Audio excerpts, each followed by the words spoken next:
What is it about this matchup that has made it such a marquee billing? Every year now it seems like LCC and OG, you're going to see a great game. Obviously, you got great athletes and great coaches, but it's really a game that really rallies both communities.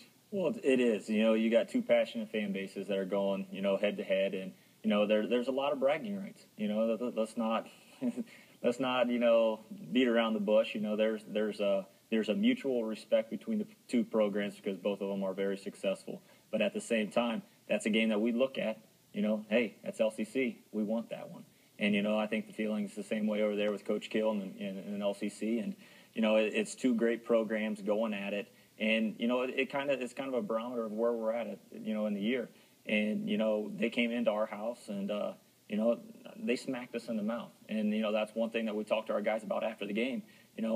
I can handle losing, I can handle turnovers, I can handle teams maybe out rebounding us, but I'm not going to handle or accept somebody pushing us around. And I thought they physically manhandled us in that game, and that's a toughness thing, and that's something that we're not going to accept in our program. And we kind of talk about that's the approach that we want.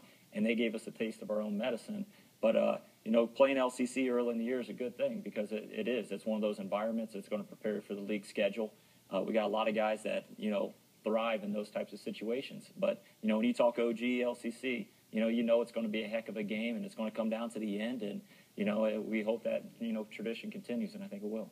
Chewy, after that LCC loss, you guys go on a nice winning streak, and then the big showdown with Ottawa. Both of you guys were undefeated in the WBL at the time. You lose that one, beat Napoleon, then come back and lose at home to St. Mary's. A lot of people scratching their heads at that point, saying, "What's going on with this OG team?" What was the team's mood after that loss to St. Mary's? We were even scratching our heads for a little bit, but we kind of, Coach always tells us this, we kind of feel entitled. We've had so much success, the previous teams in our program have had so much success that we kind of expect to win, and a lot of times that may work some nights, and many nights like that night talent or something doesn't. When you games, you have to work hard for 32 full minutes, and we just got outworked in every aspect of that game, and the whole game, and all credit to St. Mary's, and I think it was somewhat a blessing in disguise. And then a week later, you kind of cost Bath a chance to win the outright title. How big of a victory was that for you guys to come up with a win like that, Noah? Obviously, we knew that Bath was at the top of the league. So going into the game, there was a lot of excitement. Kind of controversial, but I think it was a good step for us, and I think it gained a little bit of confidence for us. Coach, as Noah just kind of touched on, a controversial win, but it was two teams that fought hard. It was a close game that could have gone either way. Maybe you guys were a benefit of a call there, but at the same time, you have to be pleased the way your team played, and the referees are going to give you a win. It's not like you didn't earn that win.